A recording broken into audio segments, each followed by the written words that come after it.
The CoinDesk Spotlight is brought to you by Nexo, the place to earn on Bitcoin, Ethereum, and more. Korean pop sensations are teaming up with prominent NFT investor and developer Animoca Brands to create digital collectibles, bringing their millions of fans worldwide into the metaverse. Joining us now to discuss is Animoca Brands CEO Robby Young. Hello there, Robby. Thanks for joining us. Hi. So you're partnering with South Korean talent agency JYP Entertainment to get pop artists on board the non-fungible token craze. Tell me about the details. Which K-pop artists are we talking about here that will get the NFT treatment? Sure. I think what we're trying to do, and good morning, thank you for having me. I think one of the things that we're really excited about here is partnering with well-known brands, as you can tell. We have it in the name of our business. One of the things that we love to do is license well-known brands so that we can create fabulous content, in blockchain games and collectibles, et cetera, to leverage those brands in the metaverse. And so this is an exciting opportunity for us to partner not just with a single group, but actually with JYP, who manages multiple artists across all different kinds of music genres, to be able to create NFTs and explore opportunities in the metaverse with them. As you know, we operate many different kinds of NFT-related projects, from metaverses to collectibles platforms to blockchain games. Can you name names? Like which artists you're going to start off with? Sure. Happy to name names. And I know there's been a lot of talk about obviously about BTS and others. And I think we are very interested in working with everybody across the spectrum of Korean K-pop artists. I think most of the ones that we're starting out with are probably better known in Asia than worldwide. But I think the focus is really going to be on trying to build out those relationships as broadly as possible. So Robby, how do you hook up with the BTS? Obviously this is a question that many teenagers have, and of course, but you as a business, how do you get the intro to BTS? How do you build that relationship? And then how is this deal really structured? Like, is it a licensing? Is it a revenue share? What's going on? Sure. So like many of these kinds of relationships that we create, it's a licensing relationship. So we build our own content, and then we share the fruits of that through royalties with the brand owners, in this case with the artists and the artists management group.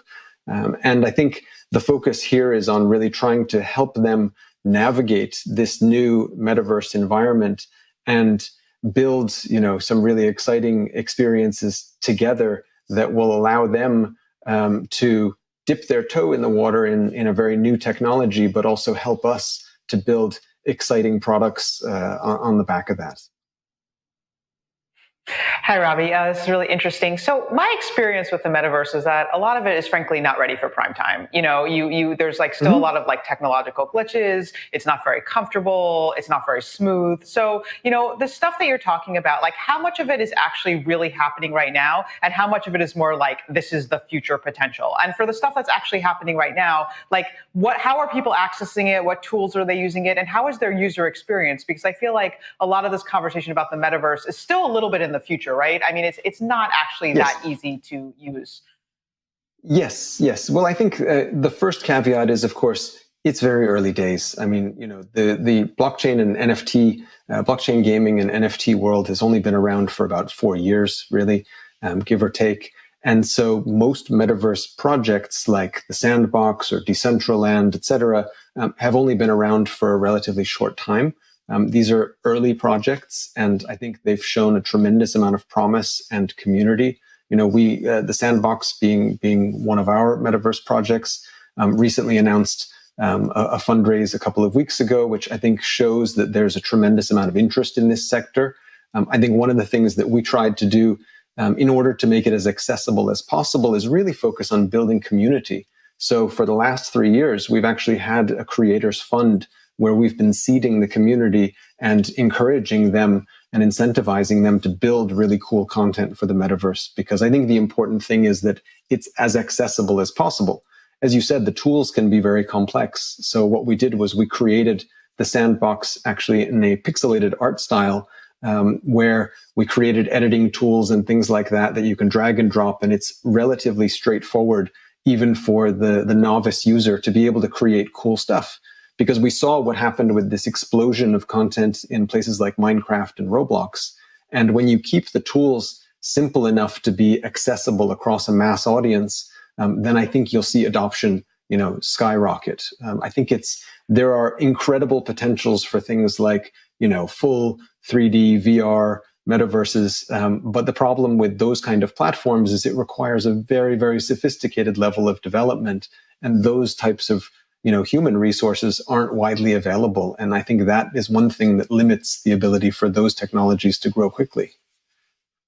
So just to break this down even further though, for what you're offering right now, what tools does a person need? Like, what do they actually need to access this, and what level of sophistication do they need? Like, just to break it down, like, what do they actually need to do to because so much of the metaverse talk really seems very theoretical to me. So in order to actually partake in this, what do they actually, what physical equipment do they need, and what do they actually need to do? Sure. So for the sandbox, for example, you need and to open a blockchain wallet, and that's all you need, and a little bit of sense of adventure and some free time. I think with respect to what we're doing with Cube specifically, we're going to be working with lots of different K-pop artists to create NFTs, but those will be distributed in a variety of different platforms. So not just places like the Sandbox, which is, a metaverse project of ours, but also other places like digital collectibles platforms, both our own like Quid or other third-party, for example, where we can transact and engage with users. I think for us, it's important to state that we are very platform agnostic. Our job is to bring content to users through the broadest and best channels possible. And so we always endeavor to do that. When you say, I would also, sorry, go ahead. When you say offering, NFTs and integrating K-pop artists into these metaverses, what does that entail exactly? Will they be performing concerts in the metaverses? Are they just kind of getting digital collectibles, you can collect their avatar or their card or like a music video and a clip of their music? What are they collecting? Sure. So I think at first we're starting with a collectibles experience. So what that will include is digital collectibles that have characteristics associated with, physical collectibles and those artists. So they will have things like their image and likeness. They will be associated with music or famous, fashion and typical looks that fans will be familiar with.